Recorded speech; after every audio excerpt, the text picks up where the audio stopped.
Hello and welcome to banddirector.com. My name is David Taylor and I teach percussion at Wayne State University. Today we will be focusing in on the jazz ride cymbal pattern. I want to preface this whole clinic with the fact that the best thing a young drummer can do right now, whether he be in high school or middle school, is play along with records and discs. This is the best experience he can get now besides playing with an actual ensemble. So the more that the young drummer can do this, the better off he's going to be. So any type of music, all styles, play along as much as you can. The genre that seems to be left behind is sometimes the jazz, and in particular for the drummer, the jazz ride cymbal pattern. So that's why I'd like to talk about that a little bit today. We're going to kill a couple birds with this stone here as well. We're going to learn a brush pattern, and we will also apply the movement that we use for the brush pattern to the ride cymbal and to the hi-hat. The basic jazz subdivision is a triplet. So if there's a way that you count triplets, there's many different ways to do it. Just as long as you're counting something, that would be great. I count 1 triplet, 2 triplet, 3 triplet, 4 triplet, and the basic pattern would sound like this. 1 triplet, 2 triplet, 3 triplet, 4 triplet, 1 triplet, 2 triplet, 3 triplet, 4 triplet. Okay. The first thing we want to add to that pattern to make it stronger is an accent on beats 2 and 4. So it'll sound like this. 1 triplet, 2 triplet, 3 triplet, 4 triplet, 1 triplet, 2 triplet, 3 triplet, 4 triplet, 1. That'll provide a groove and a backbeat for the music. So now to the brushes, which is also something that's usually not done by young drummers. Put the brushes in your hands, play anything you want, any of the beats that you know, get used to how the brushes feel. But today we'll talk about a little jazz pattern, a very basic brush pattern that you can apply to any tempo of jazz music. And that pattern starts open on 1, closed on 2, open on 3, closed on 4. So the pattern is just this: 1 triplet, 2 triplet, 3 triplet, 4 triplet, 1, 2, 3, 4. And for right now, we're not concerned about how smooth those brushes sound. We just want to get that timing down, because we want our brush movements to be in time. So let's add the hi-hat to that.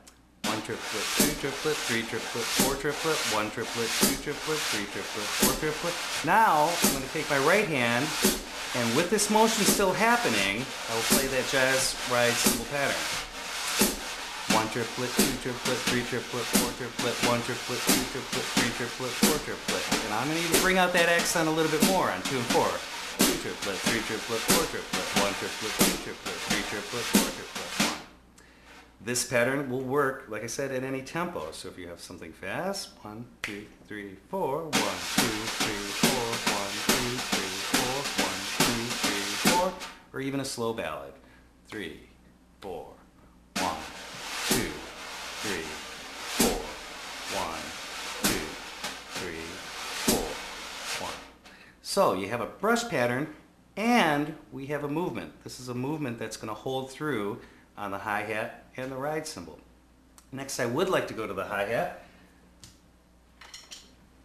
Many times in our jazz band music, they will write the pattern, first of all, quarter note, dotted, eighth to a 16th, which, as we've already discussed, isn't even the true subdivision, so you have to be careful about what they're writing. We don't read drum charts literally. A lot of times on the quarter note they'll put an open, and then on the next 2 notes they'll put dots, basically giving a sound like this. That is not the sound of a jazz hi-hat. We actually want that first quarter note open, that accented beat 2 and 4 will be closed, and then that next note is going to be open, so it'll sound like this. So how you can get that happening is we want to set up the hi-hat so it's washy. So we're going to take a little tension off of our pedal. Nice washy hi-hat sound. Now I'm not going to do anything more with my foot. I'm just going to leave it open like that. And what I'm going to do is just start playing that jazz ride cymbal pattern. 1 triplet, 2 triplet, 3 triplet, 4 triplet, 1 triplet, 2 triplet, 3, which is valid in itself, but the sound we're used to hearing, I'm going to choke off now beats 2 and 4 with my thumb and index finger. 1, 2, 3, 1, 2, 3, Notice I still have the accent on 2 and 4, and I'm still doing that motion from the brush pattern.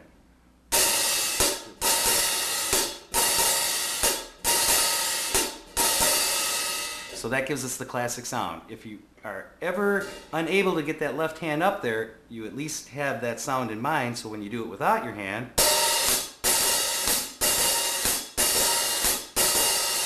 you'll get that same sound.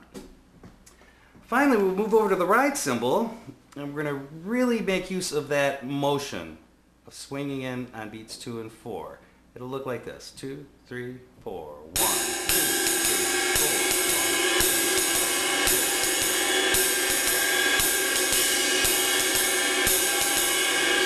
So we're still using the motion of that brush pattern in our ride cymbal.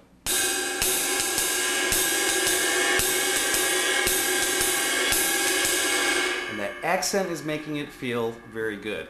There are different ways to phrase that pattern, and as you study jazz and listen to many jazz drummers and hopefully playing along with all these different jazz drummers, you'll hear their differences in the way they play the ride cymbal. But this accent on 2 and 4 is a great place to start to have it feel good.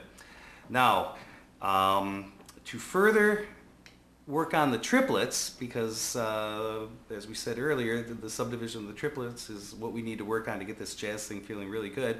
We're going to take a quick rudiment here. Paradiddle diddle, starting with the right hand. It's a 6-note pattern.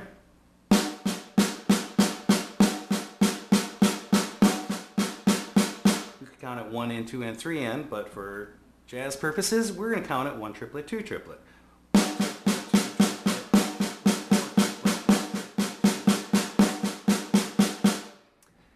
Now if we take that same rudiment but start it on beat 2, we will have the jazz ride cymbal pattern with some cool stuff in between. 1 triplet, 2 triplet, 3 triplet, 4 triplet, 1 triplet, 4 triplet, 1. So if we put that with the hi-hat now on 2 and 4, 1, 2, 3, 4, 1 triplet.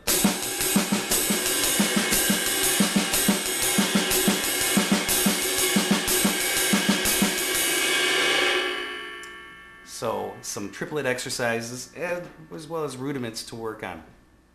I want to thank you for tuning in to banddirector.com. Again, I can't stress the importance enough of playing along with records and discs, and hope you have a great day.